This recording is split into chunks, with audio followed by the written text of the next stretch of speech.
یہ بہت سے لوگوں نے سوال پوچھا ہے سیدہ عائشہ اور رسول اللہ صلی اللہ علیہ وسلم کی عمر کے فرق کا، تو اس کی وضاحت کر دیں۔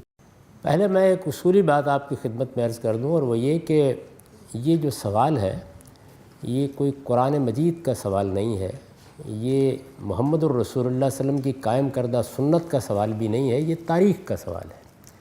اور ہماری جو کچھ بھی تاریخ ہے، ہر صاحب علم کو یہ جان لینا چاہیے کہ یہ تاریخ کسی معاصر مورخ کی لکھی ہوئی تاریخ نہیں ہے۔ یعنی رسول اللہ صلی اللہ علیہ وسلم کے زمانے میں یا رسول اللہ صلی اللہ علیہ وسلم کے بعد 80-90 سال تک کوئی مورخ نہیں پیدا ہوا جس نے تاریخ لکھی ہو۔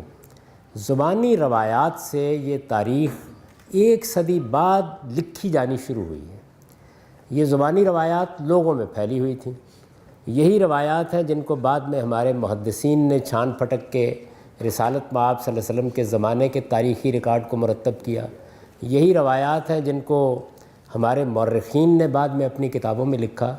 تو کم و بیش 1 صدی تک کسی مورخ نے قلم نہیں اٹھایا۔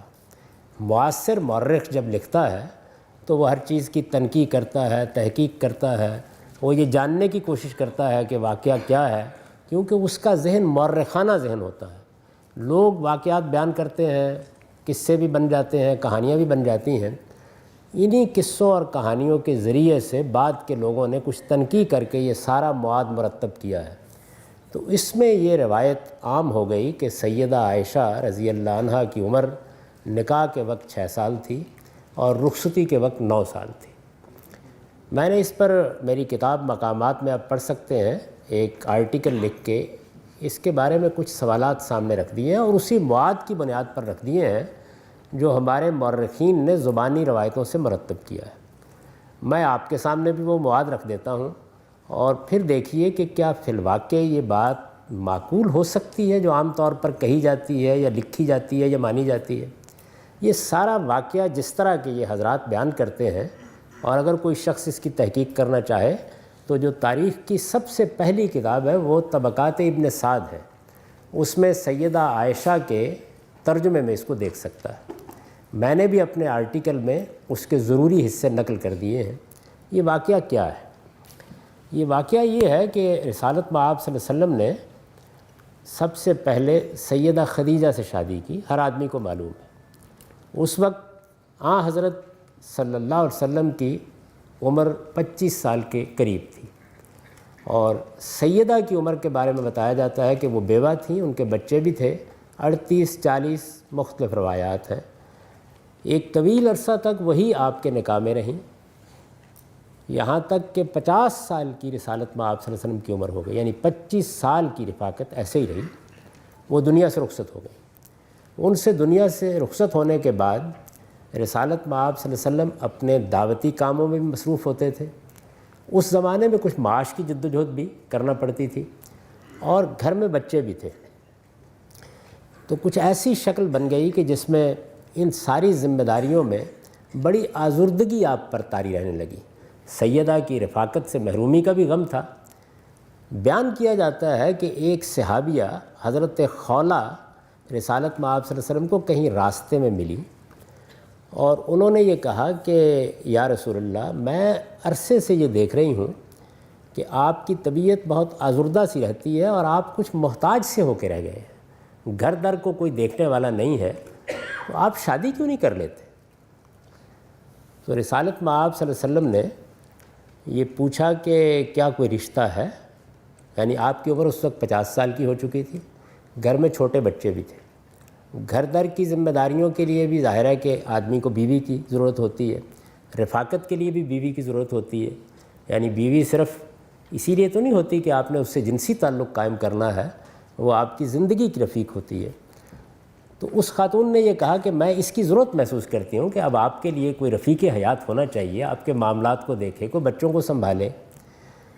تو رسالت مآب صلی اللہ علیہ وسلم نے یہ فرمایا کہ کیا کوئی رشتہ ہے؟ تو انہوں نے کہا کہ ہاں، کنواری بھی ہے اور شوہر دیدہ بھی ہے، بیوہ بھی ہے۔ تو آپ نے پوچھا کنواری کون ہے؟ تو انہوں نے جواب دیا کہ وہ آپ کے بھائی ابو بکر صدیق کی بیٹی ہے، دوست بھی، اور آپ ان کو بھائی ہی سمجھتے تھے، اور آپ پر ایمان لانے والی خواتین میں سیدہ سودا بھی ہیں، جو کم و بیش 50 سال کی ایک بوڑھی خاتون ہے اور بیوہ ہو چکی ہے۔ تو یہ اس نے کہا۔ اب میں آپ سے سوال کرتا ہوں کہ یہ خولہ جو ایک صحابیہ ہیں، یہ گفتگو، میرا بھی گمان یہی ہے، آپ کا بھی گمان یہی ہونا چاہیے کہ بقائمی ہوش و حواس کر رہی ہیں، تو یہ کسی 6 سال کی بچی کا رشتہ پیش کریں گی؟ یعنی آدمی کو شادی کی ضرورت کس لیے ہوتی ہے؟ جنسی تعلق کے لیے وہ قائم نہیں ہو سکتا، بچوں کی نگہداشت کے لیے، تو جو گھر میں بچے ہیں وہ ان کی عمر سے زیادہ ہیں۔ کیا رسالت مآب صلی اللہ علیہ وسلم کو وہ یہ پیشکش کر رہی ہیں کہ آپ بچے پہلے موجود ہیں، ایک بچی اور گھر میں لے آئیے؟ علم عقل کسی طرح بھی یہ باور نہیں کرتے۔ یہ سوال کیا انہوں نے، حضور نے فرمایا کہ جا کے پیغام دے کے دیکھو۔ ظاہر ہے کہ جب بات کی جائے گی تو یہی کہا جائے گا نا کہ پیغام دے کے دیکھ لو، یعنی رشتہ اگر منظور ہے تو واقعی تمہاری بات ٹھیک ہے۔ وہ سیدنا ابوبکر صدیق کے گھر گئی اور جا کے ان کی اہلیہ سے کہا کہ میں یہ آپ کے پاس درخواست لے کے آئی ہوں۔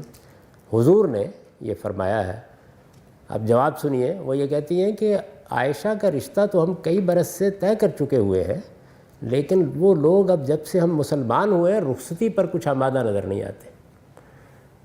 تو 6 سال کی بچی اگر وہ تھیں تو اس کا مطلب ہے کہ رشتہ کوئی 4-3 سال کی عمر میں طے کر دیا گیا ہوگا۔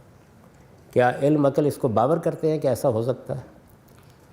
اچھا، پھر اس کے بعد جب انہوں نے یہ محسوس کیا کہ یہ صورتحال بن گئی ہے تو وہ سیدہ سودا کے پاس چلی گئی۔ ان کو جا کے انہوں نے پیغام دیا، انہوں نے پیغام قبول کر لیا۔ واپس آئیں تو سیدنا ابو بکر بھی جہاں رشتہ طے ہوا تھا وہاں گئے، انہوں نے جا کے وہاں بات کی تو انہوں نے کہا کہ بھائی اب تم لوگ تو گمراہ ہو گئے ہو، اب ہم شاید رشتہ نہیں کریں گے۔ تو وہاں سے رشتہ ختم ہو گیا۔ حضور دونوں جگہ رشتے کا پیغام دے چکے تھے، چنانچہ آپ نے دونوں کو قبول کر لیا اور سیدہ سودا کو گھر لے آئے۔ اس میں جو حکمت پیش نظر تھی وہ یہ تھی کہ ایک بزرگ خاتون، ایک شوہر دیدہ خاتون جس کی عمر کم و بیش 50 سال کے قریب ہے، وہ گھر آئے گی، تو اگر میں اس کے ساتھ کسی کنواری کو بھی لے آتا ہوں تو اس کی حق تلفی ہوگی۔ تو آپ نے سیدہ سودا ہی کو ترجیح دی، حالانکہ دونوں رشتے منظور ہو چکے تھے۔ سیدہ سودا کو ترجیح دی، اور اس لیے بھی کہ وہ بچوں کی نگہداشت گھر در کو دیکھنے کے لیے زیادہ بہتر ہوگی۔ سیدہ عائشہ کی رخصتی نہیں ہوئی۔ 3 سال مکے میں گزر گئے، 2 سال مدینے میں گزر گئے، یہاں تک کہ سیدنا ابوبکر صدیق رضی اللہ عنہ نے یہ پوچھا جا کے کہ اب آپ اپنی بیوی کو گھر لے آئیے، چونکہ معاملہ طے ہو چکا تھا۔ اس کے بعد وہ آپ کے گھر آئیں، اس سے پہلے بھی آپ سیدہ سودا کے پاس گئے اور ان سے کہا کہ اگر تم سمجھتی ہو، پہلے تو میں نے تمہیں ترجیح دی تھی، اب ظاہر ہے کہ ایک دوسری خاتون آئے گی، ہو سکتا ہے کہ کوئی شکایت کا موقع پیدا ہو، تو تم چاہو تو میں تمہیں طلاق دے دیتا ہوں۔ تو انہوں نے کہا کہ نہیں، میری اب کوئی مرد کی خواہش ہی نہیں باقی رہی، میں تو بس یہ چاہتی ہوں کہ قیامت کے دن آپ کی ازواج میں اٹھوں، میں اپنا سارا وقت بھی نئی آنے والی خاتون کے لیے وقف کر دیتی ہوں۔ تب سیدہ کی رخصتی ہوئی۔ یہ سارا واقعہ ہے۔ یہ واقعہ کیا کسی 6 سال کی بچی کے بارے میں ہو سکتا ہے؟ علم عقل اس کو مانتے ہیں؟ کیا یہ بات کہی جا سکتی ہے؟ تو اس میں ہوا کیا؟ ہوا یہ ہے کہ عربی زبان میں بھی اعداد ایسے ہی بولے جاتے ہیں جیسے انگریزی میں ہے، یعنی اردو میں ہم کہتے ہیں 22 تو 1 ورڈ بن جاتا ہے، انگریزی میں کہتے ہیں 22 تو 2 لفظ بن جاتے ہیں۔ کسی جگہ پر 6 اشر میں سے اشر گر گیا ہے اور بس اس کے بعد کہانی چل پڑی 6 سال 6 سال 6 سال، یعنی 16 سال یا 19 سال کو اگر لکھنا ہو تو عربی میں اسی طرح 2 لفظ ہوں گے، 9 اشر 6 اشر۔ یہ صورتحال ہوئی ہے، اس وجہ سے یہ محض افسانہ ہے، اس کی کوئی حقیقت نہیں ہے۔ علم مگر نہ اس کو قبول کرتے ہیں نہ واقعات اس کو قبول کرتے ہیں۔ ہماری تاریخ میں جو سب سے بڑے آدمی ہے ابن خلدون، انہوں نے بالکل صحیح اصول بیان کیا اپنے مقدمے میں کہ جب کوئی واقعہ بیان کیا جائے تو پہلے اس کو علم اور عقل کی روشنی میں جانچ لیجئے وہ قابل قبول بھی ہے یا نہیں ہے، اس کے بعد روایات کو دیکھا جاتا ہے۔ تو یہ ساری گفتگو میں نے آپ کو سنا دی ہے۔ اس کے علاوہ بھی بے شمار قرائن ہیں جن سے معلوم ہوتا ہے کہ ان کی عمر 16 سے 19 سال کے درمیان تھی جب یہ رشتہ طے ہوا ہے، اور ظاہر ہے کہ اس کے کچھ برس کے بعد پھر ان کی رخصتی ہوئی۔ تو میری جو کچھ تحقیق ہے وہ میں نے آپ کی خدمت میں عرض کر دی۔ آپ اس کو مزید دیکھنا چاہیں تو میری کتاب مقامات میں سیدہ عائشہ کی عمر کے عنوان سے آرٹیکل دیکھ سکتے ہیں. بعض محققین نے دور حاضر میں اس پر پوری کتابیں بھی لکھ دی ہیں. چنانچہ ایک بڑے عالم دیوبند کے بڑے علماء میں سے مولانا نیاز احمد صاحب نے کشف الغمہ عن عمر ام الامہ کے نام سے اس موضوع پر ایک تفسیری کتاب لکھ دی ہے. یہ محض ایک داستان ہے جو لوگوں میں شہرت پا گئی ہے. ان کی عمر ہرگز 6 سال یا 9 سال نہیں تھی، وہ بالکل شادی کی عمر میں تھیں. ان کا رشتہ پہلے سے طے ہو چکا ہوا تھا، اور خولہ رضی اللہ عنہ نے بہت سوچ سمجھ کر ان کا رشتہ تجویز کیا تھا. وہ اس قابل تھیں کہ گھر کو آ کے سنبھال سکتیں، معاملات کو دیکھ سکتیں. یہ چیز جو ہے یہ ذہن سے بالکل نکال دیجئے. لیکن جو لوگ بس ایک قصہ، ایک داستان ایک بار رواں ہو جاتی ہے اسی پر ڈیرے ڈال کے بیٹھ جاتے ہیں، وہ اس طرح کی علمی اور عقلی تنقید سننے کے لیے تیار نہیں ہوتے.